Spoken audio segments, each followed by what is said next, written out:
ASI यानी archaeological survey of India, भारतीय पुरातात्विक विभाग, इनका काम है इंडिया में जितने भी एनिशिएंट साइट्स हैं सबको खोज निकालना, उनकी देखरेख करना। एएसआई के अंतर्गत 3693 सेंट्रली प्रोटेक्टेड मॉन्यूमेंट्स आते हैं।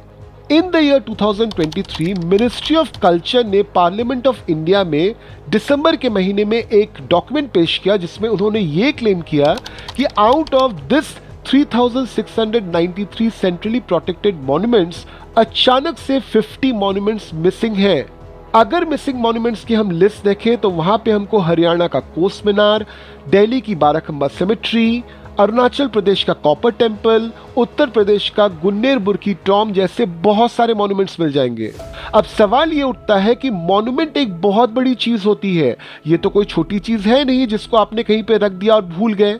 तो एक पूरा का पूरा मॉन्यूमेंट गायब कैसे हो सकता है? अब इंडिया हमेशा से ही एक कल्चरली डेवलप्ड नेशन रही है, साथ में इंडिया में बहुत सारे फॉरेन इन्वेजन्स हुए हैं, तो ऑब्वियसली यहाँ पे बहुत सारे मॉन्यूमेंट्स बने हैं time to time.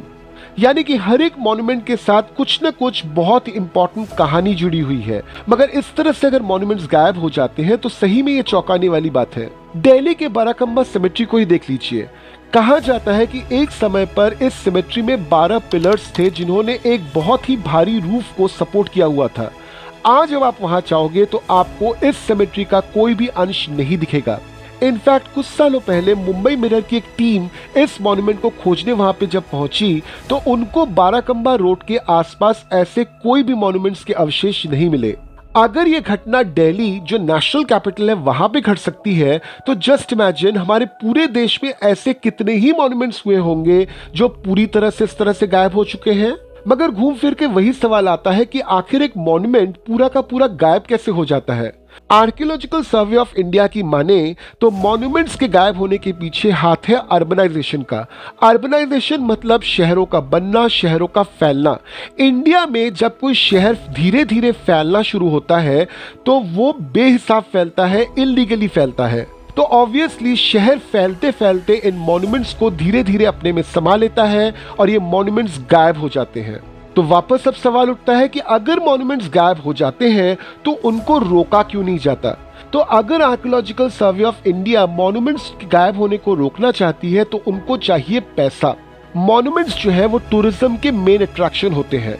International tourism का 40% टूरिज्म सिर्फ मॉन्यूमेंट बेस्ड होता है। इंडिया में मिनिस्ट्री ऑफ कल्चर ने मॉन्यूमेंट टूरिज्म के जरिए फाइनेंशियल ईयर 2016 में कमाए थे 93 करोड़, फाइनेंशियल ईयर 2017 में कमाए थे 225 करोड़ एंड फाइनेंशियल ईयर 2018 में कमाए थे 269 करोड़।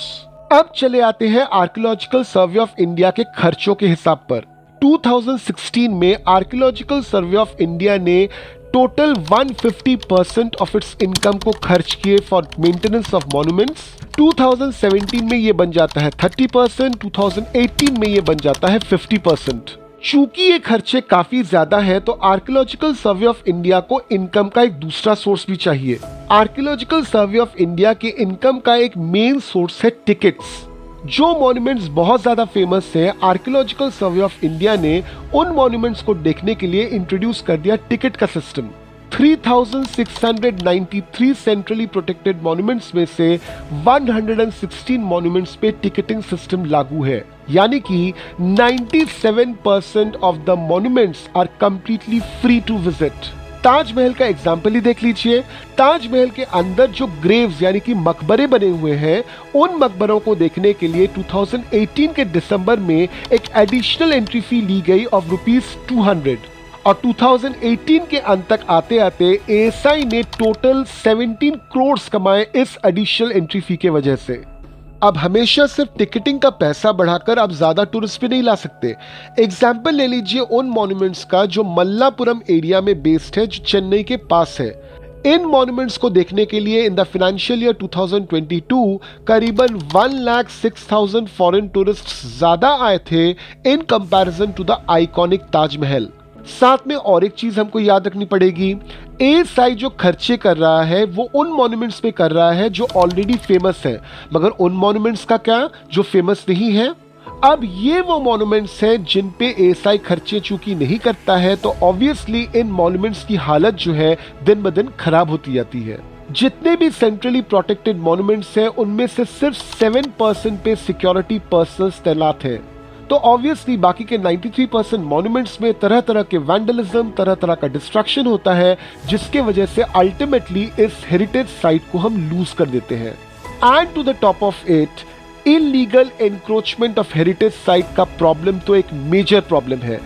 आसपास के जितने भी लोग होते हैं वे खुद जाने अनजाने में या फिर बाहर से आए हुए लोग जाने अनजाने में इस एरिया को एनक्रोच कर लेते हैं, क्योंकि इस एरिया को संभालने के लिए अल्टीमेटली कोई होता नहीं है।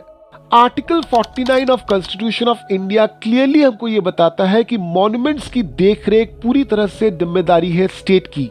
तो अगर एएसआई बिना किसी भेदभाव के सभी मॉन्यूमेंट्स और सभी हेरिटेज साइट्स का डेवलपमेंट एक जैसा करे, सबके पीछे एक जैसी लागत लगाए, सबके पीछे एक जैसी मेहनत करे, तो ऑब्वियसली कल बात परसों इंडिया में बहुत सारे टूरिज्म साइट्स हमको मिलेंगे और जितने भी मॉन्यूमेंट्स इंडिया में हैं सभी के सभी पूरी तरह से सुरक्षित रहेंगे। अगर हम इंडियंस चाहें तो हम बहुत कुछ कर सकते हैं। अगर गवर्नमेंट ऑफ इंडिया चाहे वो भी बहुत कुछ कर सकती है। एक नायाब एग्जाम्पल उसका हमको मिला था कुछ सालों पहले, दैट इज यूपीआई का इंट्रोडक्शन। यूपीआई को पूरी तरह से एक्सप्लेन करता हुआ और ये बताता हुआ कि इंडिया किस तरह से आज एक सुपर पावर बन चुका है in terms of digital payment. हमने ऑलरेडी एक वीडियो बनाई हुई है, आप इस लिंक पे क्लिक करके उस वीडियो को देख भी सकते हैं। और हम रिक्वेस्ट करते हैं गवर्नमेंट ऑफ इंडिया और एएसआई को कि हमारे जितने भी हेरिटेज साइट्स हैं सबको बचा ले, क्योंकि ये हेरिटेज साइट्स हमारे सॉफ्ट पावर का एक बहुत बड़ा हिस्सा है। तो चलिए वापस आपसे मिलेंगे एपिसोड नंबर 23 में with yet another story. Till then, जय हिंद।